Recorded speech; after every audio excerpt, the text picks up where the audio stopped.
ನನ್ನ ಹೆಸರು ಗೋಪಾಲ್ ಭಟ್. ನಾನು ಉಡುಪಿ ಜಿಲ್ಲೆ ಕುಂದಾಪುರ ತಾಲೂಕಿಂದ ಬಂದಿದ್ದೇನೆ. ಕಳೆದ ವರ್ಷ ಮಣಿಪಾಲ್ ಕಸ್ತೂರ್ಬಾ ಹಾಸ್ಪಿಟ್ಲಲ್ಲಿ ಚೆಕಪ್ ಮಾಡಿಸಿದವಾಗ ನನಗೆ ಪ್ರಾಸ್ಟೇಟ್ ಕ್ಯಾನ್ಸರ್ ಇರೋದು ಗೊತ್ತಾಯಿತು.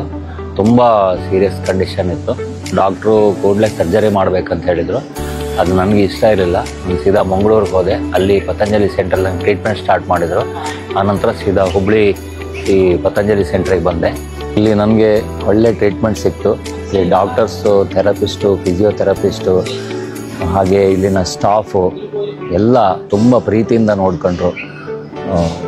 ಅವರು ನಮಗೆ ಇಲ್ಲಿ ನಾನೊಬ್ಬ ಪೇಷಂಟ್ ಅಂತ ಅನಿಸ್ತಿಲ್ಲ. ನಾನು ತುಂಬ ಎಂಜಾಯ್ ಮಾಡಿದ್ದೀನಿ. ಇಲ್ಲಿನ ಎನ್ವೈರ್ಮೆಂಟ್ ಭಾಳ ಚೆನ್ನಾಗಿದೆ. ಇಲ್ಲಿ ಕ್ಯಾಂಟೀನಲ್ಲಿ ಫುಡ್ ಸಹ ಡಯಟ್ ಫುಡ್ ಕೊಡ್ತಾರೆ.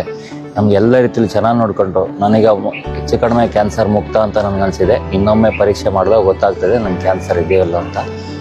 ಧನ್ಯವಾದಗಳು ಪತಂಜಲಿ ಅವರಿಗೆ, ಬಾಬಾ ರಾಮದೇವ್ಜಿ ಅವರಿಗೂ ಸಹ ಅನಂತ ಧನ್ಯವಾದಗಳು.